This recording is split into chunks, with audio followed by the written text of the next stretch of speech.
Good day mga kabhab! Another day, another blessed day. So karadlaw wala say luto-luto.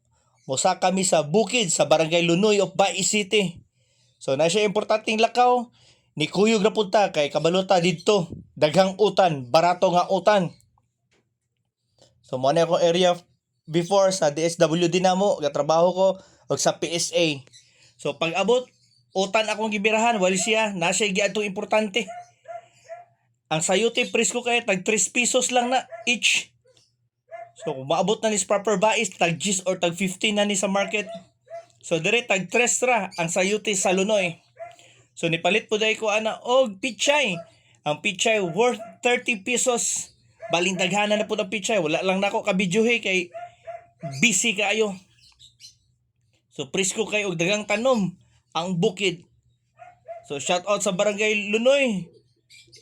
Mugaway kaayo. So diri pita panaog na ta. Sos akong gibidyohan kita pa kong Autobots Megatron. So papauli nami manami sa among lakaw ug mana kog pamalit og utan. So mao ni among napalit.